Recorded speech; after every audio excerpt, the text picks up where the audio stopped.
آوازیں آ رہی. ہمیشہ بیان یہ ہوتا ہے طلاق بہت بری چیز ہے, عزت دار لوگوں کا کام نہیں ہے. لو حضرت جی کی اپنی بیگم کو کیا ہو گئی, ڈیورس ہو گئی. لو بھائی, ہمیشہ بیان ہوتا ہے کاؤنسلنگ, ہم گھروں کو جوڑتے ہیں, جوڑنے میں ثواب ملتا ہے. لو اپنا گھر بچا نہیں سکے, دوسروں کی کیا کر رہے ہیں, کاؤنسلنگ کر کے گھروں کو جوڑ رہے ہیں. میں نے کہا یہ پھینکو ہی نہیں, بولو بھائی ہم گھر جوڑنے کی کوشش کرتے ہیں, جوڑنا ہمارے ہاتھ میں, اپنا نہیں جوڑ سکتے, صحیح ہے نا, کیونکہ تالی دونوں ہاتھوں سے بجتی ہے بھائی. اچھا, نیک لوگوں کو بیوی ہمیشہ نیک ملتی ہے, اچھی عورتوں کو ہمیشہ بندہ اچھا ملتا ہے, کہیں بھی نہیں لکھا ہوا ہے نا قرآن میں نہ حدیث. بعض دفعہ بڑے نیک ہوتے ہیں فراڈن مل جاتی ہے, بعض دفعہ ایک عالمہ پاکیزہ پردے دار ہوتی ہے, بندہ 2 نمبر مل جاتا ہے اس کو. یہ سب کچھ ہوتا ہے, استخاروں کی پیداوار ایسی ہی ہوتی ہے. یہ جو آج کل خلاف سنت استخارے نکال رہے ہیں نا, استخارہ نکالا اور یہ والا رشتہ نکل آیا, تو پھر وہ چرسی نکلتا ہے اس میں, کیونکہ آپ شریعت سے آگے. شریعت نے کب کہا استخارہ نکال کے شادی کرو بھائی؟ شریعت نے کہا مشورے کرو, لوگوں سے اس کی تحقیق کرو. فردی چیزیں بنائی ہوئی ہیں. ایک خاتون نے کہا میرا ایک رشتہ آیا ہوا ہے, اور میں نے کہا بھائی وہ آپ کے ابا نے اس کی تحقیق کی ہے, اس کے دوستوں سے اس کے ساتھ سفر کیا, یا اس کی پوری انکوائری کی ہے؟ نہیں, میں نماز پڑھتی ہوں, تہجد پڑھتی ہوں, مجھے یقین ہے اللہ میرے ساتھ غلط نہیں کر سکتا, مجھے یقین ہے میرا اللہ میرے ساتھ ہے, میں اللہ پہ توکل کروں گی. ابے کیوں بھائی, تو کیا مریخ سے آئی ہوئی ہے, کوئی الگ ٹائپ کی خاتون ہے کیا کہ تو پہلی ہے جس نے تہجد پڑھی ہے؟ کہ تہجد گزاروں کو چرسی ہیروئن سے نہیں ملتے, 2 نمبر نہیں مل جاتے؟ اسلام نے کب کہا ہے کہ جب تم تہجد پڑھتے ہو تو جو آ جائے ہاں کر دو؟ کہ کہاں اسلام نے؟ ابے یار آپ لوگ کو سمجھ میں نہیں آ رہا. اللہ میاں نے اسباب کے ساتھ دنیا کو جوڑا ہے میرے بھائی. دعا اسباب کے بعد قبول ہوتی ہے. اسباب اختیار کیے بغیر دعاؤں کو فوکس کرو گے, اس کا مطلب آپ دعاؤں میں ہی مخلص نہیں ہو. ایک آدمی کما نہیں رہا, بیٹھا بیٹھا دعائیں مانگ رہا ہے, اللہ روٹی دے دے, تو قیامت تک مانگ مانگ کے مر جائے گا, روٹی نہیں ملے گی اس کو, اٹھ کے پھوٹنا پڑے گا, جانا پڑے گا بازار میں. ایک صاحب آئے مجھے کہنے لگے میرا بیٹا کسی کام کا نہیں ہے. الحمدللہ ایسے ایسے اللہ نے ماشاءاللہ مسلمانوں کو اولادیں دی ہیں, میں اس کی شادی کر رہا ہوں شاید کچھ بن جائے. میں نے کہا اگر نہیں بنا, بے روزگار ہے, کرتا ورتا بھی الحمدللہ, بہت سارے کیسز آئے ہمارے پاس, ایک کیس نہیں ہے یہ. حالانکہ میں تو صبح شام شادیوں کی ترغیب دیتا ہوں. ان کا خیال یہ تھا میں تو بولوں گا ماشاءاللہ یار یہ ہوتا ہے باپ, بچہ کسی کام کا نہیں ہے پھر بھی 4 شادیاں کرا دی اس کی, ماشاءاللہ. میں نے ایسا نہیں کہا اس کو. میں نے کہا نہ یہ کم بخت کچھ کر رہا ہے, کوئی ہلے جلے کچھ,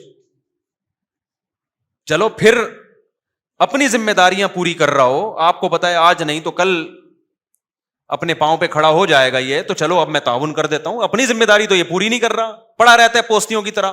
بہت سے بچے ایسے ہوتے ہیں کہ نہیں ہوتے. میں نے کہا اس کی شادی نہیں کرانا, پچھتاؤ گے, اگلے کی زندگی بھی تباہ ہوگی جو آئے گی. کہہ رہے نہیں یار اللہ نے چاہا تو انشاءاللہ یہ ٹھیک ہو جائے گا نکاح کے بعد.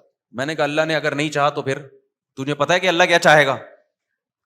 یہ بہت لوگ بولتے ہیں اللہ نے چاہا تو ہو جائے گا. ابے اللہ نے چاہا تو ہو تو جائے گا یقینی, لیکن آپ کو یہ کیسے پتا چل گیا کہ اللہ یہ چاہے گا بھی؟ اللہ نے نہیں چاہا تو کیا ہوگا؟ تم نظر سے نظر ملاتے تو, بات کرتے نہ مسکراتے تو, اختلافات ہوتے رہتے ہیں, آنا جانا تھا آتے جاتے تو. آگے ہے یہ ایک شعر, شاعر نے کہا ہے کہ آ بھی جاؤ کہ ہم بلاتے ہیں, تم بلاتے اور ہم نہ آتے تو. یہ شعر کا اس سے تعلق نہیں ہے, صرف تو پہ میں نے سنا ہے. یہ جو میں نے بیان میں تو کا لفظ استعمال کیا نا, اس پہ مجھے یہ شعر یاد ہے. وہ کہتے ہیں بھائی وہ بچہ جو ہے نا ماشاءاللہ وہ انشاءاللہ اللہ نے چاہا تو ہو جائے گا, اللہ پہ توکل کر رہا ہوں نکاح میں. میں نے کہا بھائی جان ایسا توکل جائز, بولو توکل وہ کرے گا جو محنت کر رہا ہو, اپنی ذمہ داری پوری کر رہا ہو. پھر اس میں کچھ کمی بیشی ہو رہی ہے, چلو یار میں نے اپنی ذمہ داری پوری کی, کچھ کام کون کرے گا؟ کچھ اللہ برکت دے دے گا. ان کے سمجھ میں نہیں آیا. بہت سے لوگوں نے ایسا کیا ہے, کر دی شادی, اس کے بعد جو بیڑا غرق ہوا ہے بہوؤں کا, وہ اور پوستی بن کے بیٹھ جاتے ہیں. کہتے ہیں اب اس چکر میں ہم کما لیتے کہ شادی ابا نے کر دی, بچے اسپیڈ سے کیا ہو رہے ہیں, اب بیان میرا نا لگا لگا کے بچے پیدا ہو رہے ہیں. مفتی صاحب نے کہا 16.5, 16, 17, 18 یہ رپورٹیں چل رہی ہیں. خرچہ کس پہ آ رہا ہے؟ دادا پہ. بولے کم بخت. اور پھر دادا کو یہ بھی امید نہیں ہے کہ یہ بچے بڑے ہو کر کچھ کما لیں گے. ان کو پتا ہے جیسا باپ ہے بچے بھی, پروڈکٹ بھی ویسی آئے گی مارکیٹ میں.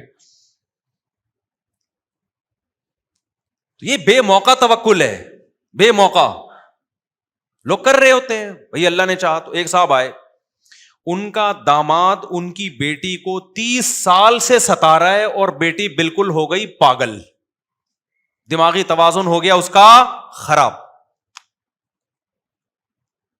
30 سال بعد مشورہ لینے کے لیے آئے کہ میں داماد سے ڈیورس لینا چاہ رہا ہوں, ابھی بھی مجھے کانفیڈنس اس میں اتنا کانفیڈنٹ نہیں ہوں. میں نے کہا تھوڑا اور لیٹ آ جاتے. کہہ رہے ہیں ایکچولی ہوا یہ کہ ہماری سوسائٹی میں طلاق کا رواج نہیں ہے, تو ہم نے سوچا داماد جب پتہ چلا بہت خراب ہے اور یہ ایسی حرکتیں کر رہا ہے, لڑکیوں میں انوالو ہے اور نان نفقہ نہیں دے رہا, تو ہم نے کہا بھائی ہم اللہ سے دعا مانگتے ہیں, بڑے بڑے پتھر دل اللہ دعاؤں کے ذریعے سے چینج کر دیتا ہے, تو ہم اللہ پہ اعتماد کرتے ہیں. بیٹی کو بھی ہم نے سمجھایا, ہم نے دعا مانگتے رہے, پھر یہ کیا, پھر یہ وظیفہ پڑھا, پھر یہ پڑھی, پھر ہمیں لگا کہ نہیں یہ ٹھیک نہیں ہوگا, لیکن پھر ہمیں خیال آیا کہ اللہ کے یہاں دیر اندھیر نہیں ہے, اور بالآخر بیٹی کا ہو گیا بیڑا, دماغ ہی خراب ہو گیا اس کا. بھائی جان اللہ میاں کے ہاں دیر ہے اندھیر نہیں ہے, 100% درست. اس کا یہ مطلب نہیں ہے جو آپ سمجھ رہے ہو. اس کا مطلب یہ ہے کہ جب حدود اللہ پہ قائم رہنا ممکن نہ ہو, قرآن میں اللہ نے کہا ہے کہ علیحدگی اختیار کرو. جس اللہ نے یہ کہا کہ اللہ کے یہاں دیر اندھیر نہیں, اسی اللہ نے یہ بھی تو کہا ہے نا کہ جب حدود اللہ پہ قائم رہنا ممکن نہ ہو تو کیا کر لو, وہیں یتفرقا یغنی اللہ کلا من سعتی. علیحدگی اختیار کرو گے اللہ دونوں کو غنی کر دے گا, ٹینشن نہ لو اس کی. طلاق بری چیز ہے لیکن ایسی شدید مجبوری میں تو اچھی چیز ہے, یہ بھی تو اللہ نے ہی کہا ہے. پھر جب آپ علیحدگی کا سوچتے, پھر آپ کو خیال آتا دوبارہ شادی کیسے ہوگی, تو پھر سوچتے کہ اللہ کے یہاں دیر اندھیر نہیں ہے. یہ اس موقع پہ سوچنے کا جملہ تھا. یہ علماء نے لکھا ہے بعض صورتوں میں ڈیورس واجب ہے, طلاق نہیں دیتا کوئی یا نہیں لیتی عورت تو گناہگار ہوگی. ایسا نہ ہو کہ فری میں بلا وجہ یہ کام شروع کر دیں. جب یہ کنڈیشن ہو کہ مار دھاڑ ایک دوسرے کا سر پھاڑ رہے ہو, خودکشیوں کے خیالات آ رہے ہوں, تو اسلام کیا کہتا ہے, علیحدگی اختیار کرو, چپکا کے نہیں رکھو ایک دوسرے کے ساتھ.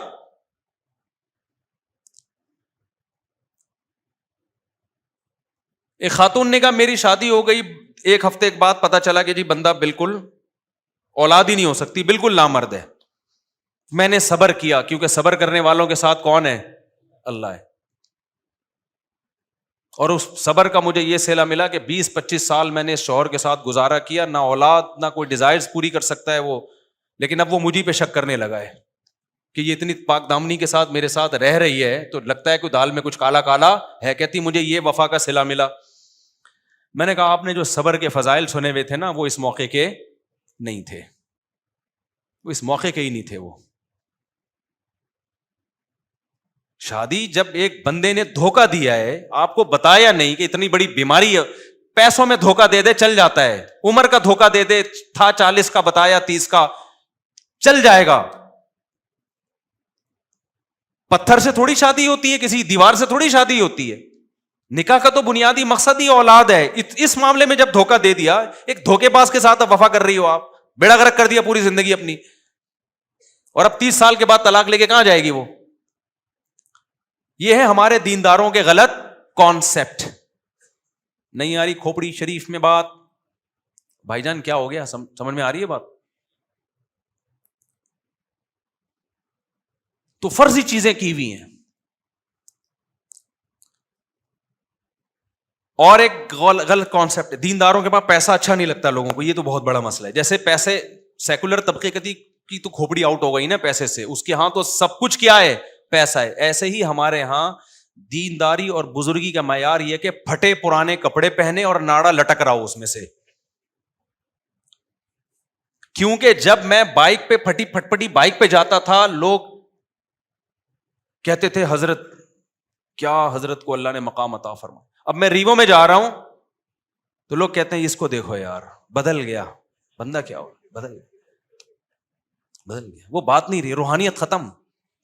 ریوو کا روحانیت سے کیا تعلق ہے اللہ کے بندے؟ یہ کون سی حدیث میں لکھا ہوا ہے؟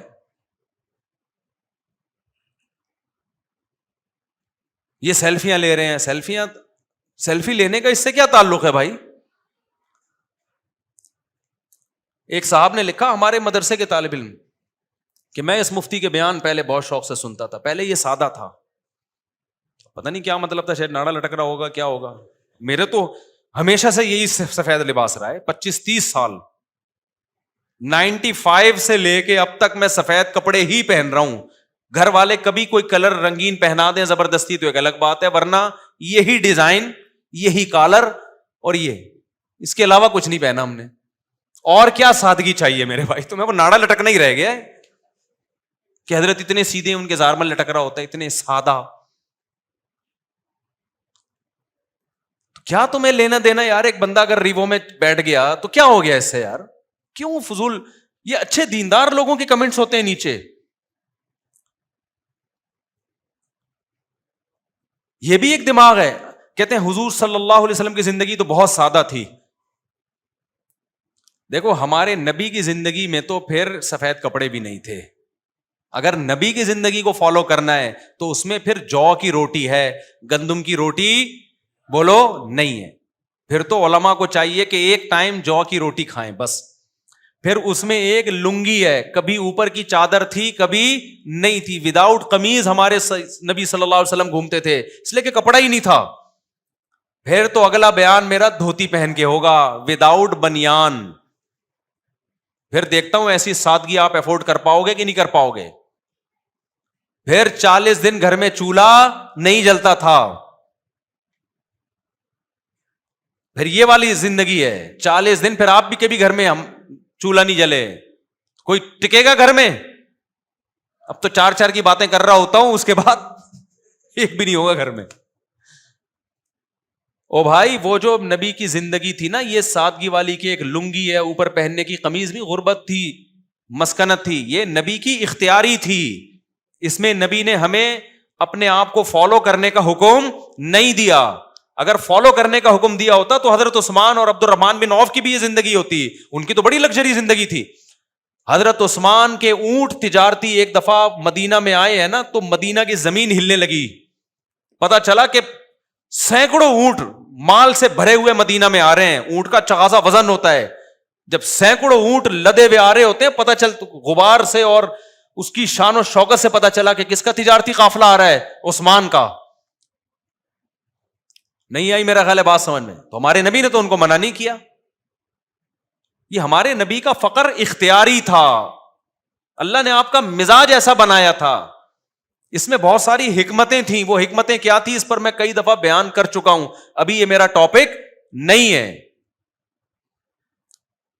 سلیمان علیہ السلام بھی تو اللہ کے پیغمبر تھے نا. کتنا بڑا عالی شان تخت تھا ان کا, کیسا عالی شان تاج تھا ان کا.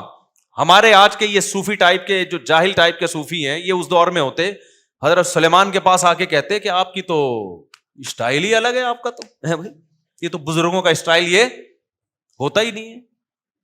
آپ کا تو لشکر دیکھو اور لگژری زندگی دیکھو, آپ کا تو تخت اتنا بڑا عالی شان تخت تھا. سلیمان علیہ السلام ایک چھپڑا بھی تو بنوا سکتے تھے نا بیٹھنے کے لیے.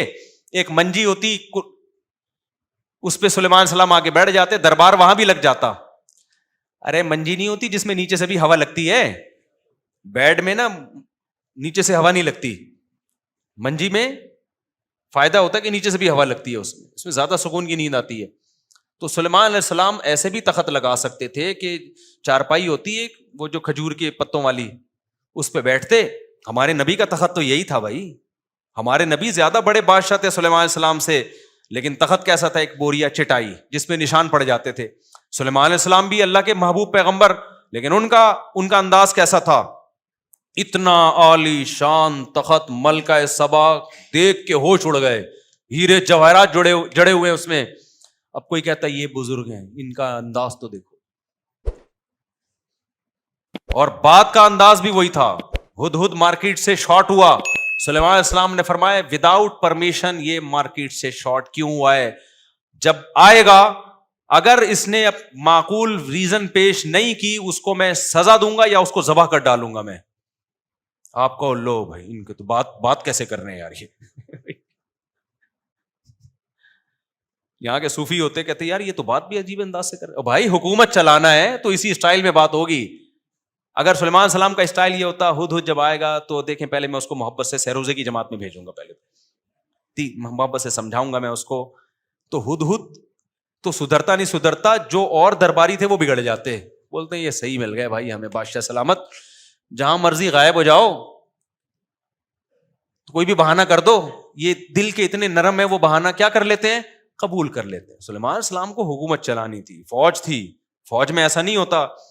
میدان جنگ میں فوجی مارکیٹ سے شارٹ ہے تو آفیسر آئے کہہ رہا ہے آپ کہاں گئے ہوئے تھے بیٹا, ابھی تو جنگ شروع ہونے والی ہے, میری نانی کا انتقال ہو گیا تھا سر میں وہاں گیا تھا. کوئی بات نہیں بیٹا, انسان کے اخلاق اچھے ہونے چاہیے, میں تمہیں کوئی سزا نہیں دینا چاہتا, آئندہ خیال کرنا. نانا کا انتقال پہ بتا کے جانا. ایسا ہوتا ہے کسی فوج میں نہیں ہوتا. نظام چلانا ہے بھائی, اس میں ڈانٹ بھی ہے, سزا بھی ہے, دھمکیاں بھی ہیں, کورٹ مارشل بھی ہے. تو جس کی نیچرل لائف ہوگی اس میں دھمکیاں بھی ہوں گی, بدماشیاں بھی ہوں گی, پھڈے بھی ہوں گے, اللہ نہ کرے طلاقیں بھی ہو سکتی ہیں, سب کچھ ہو سکتا ہے. یہ سب سوسائٹی کا حصہ ہے. وجہ اس کی ہے کہ ہو سکتا ہے آپ صحیح ہو, سامنے والا ٹھیک نہ ہو, اور یہ بھی ہو سکتا ہے سامنے والا ٹھیک ہے آپ ٹھیک نہ ہو. عورت بعض دفعہ بہت نیک ہوتی ہے, بندہ بہت ہی 2 نمبر آدمی ہوتا ہے, وہ طلاق لے لیتی ہے. لوگ کہتے ہیں لو بھائی عالمہ ہے, با پردہ ہے, مدرسوں میں ساری زندگی گزار دی اور اپنے شوہر کے ساتھ نباہ نہیں کر سکی, اب ہمیں سمجھا. او بھائی ہو سکتا ہے وہ شوہر اتنا نالائق ہو کہ وہ نباہ کے قابل ہی نہ ہو. تو یہ موضوع بڑا تھوڑا سا لمبا ہے, ابھی وقت ہمارا چونکہ ختم ہو گیا, تو جمعے کی نماز کے بعد کچھ سوالات کا سیشن بھی ہوگا, کچھ اس موضوع کو تھوڑا سا میں کمپلیٹ کروں گا. تو یہ وہ چیزیں جن کا دینداری سے کوئی تعلق بولو نہیں ہے. پھر تعلق کن چیزوں کا ہے وہ بتاؤں گا انشاءاللہ میں. آپ کہیں گے پھر ہے کن چیزوں کا تعلق, تو پھر تو ایک دنیا دار میں اور دیندار میں کوئی فرق ہی ختم ہو گیا. تو وہ فرق بتاؤں گا میں. ابھی تو میں بتا رہا ہوں کون سی چیزوں کا دین سے کوئی تعلق نہیں ہے. سمجھتے ہو کہ نہیں سمجھتے؟ تو باقی وقت چونکہ پورا ہو گیا تو انشاءاللہ جمعے کی نماز کے بعد تھوڑی دیر ہم بیٹھیں گے, آپ لوگ لائن پہ رہیے گا. یہ جو آج بیان ہوا ہے نا, تھوڑا سا میں اس کو تھوڑا سا کنٹینیو کر لوں, ورنہ پھر اس پہ ڈیٹیل میں بعد میں بات کروں گا. میں مثال دے رہا تھا مولانا تاج مل صاحب کی نا, کہ لوگوں نے مشہور کیا ہوا ہے کہ یہ کر دیا وہ کر دیا. تو دینداری کے لیے لوگوں نے خود سے چیزوں کو فرض کر لیا ہے, بہت ساری چیزوں کو, حالانکہ ان کا دینداری سے کوئی تعلق نہیں ہے. یہ جو میں نے اپنے بارے میں کہا کہ لوگوں کو گاڑی میں جاتا ہوا بندہ پسند نہیں آ رہا, کہ لوگ کہتے ہیں سادگی نہیں ہے, تو اپنے بارے میں رپورٹیں پیش کرنا مقصد نہیں ہے, اپنی صفائیاں پیش کرنا. مقصد یہی ہے کہ لوگوں کا جو یہ کانسیپٹ ہے نا کہ بڑی گاڑی میں گھومنا, جہاز میں سفر کرنا اور اچھے کپڑے پہننا, یہ سادگی کے خلاف ہے اور دیندار لوگ ایسے نہیں ہوتے, یہ کانسیپٹ غلط ہے. اپنی صفائیاں پیش کر کے ہم نے کیا کرنا ہے, کسی نے ہم نے کون سا کوئی وہ کیا کرنا ہے ہم نے, یعنی کوئی الیکشن میں تھوڑی کھڑے ہونا ہے میں نے کہ میں اپنی رپورٹیں پیش کروں تاکہ اگلی دفعہ مجھے ووٹ ملے. مقصد یہ بتانا ہوتا ہے کہ یہ اپنی طرف سے چیزیں لوگوں نے بنا لی ہیں, تو ان کا دین سے کوئی تعلق نہیں ہے.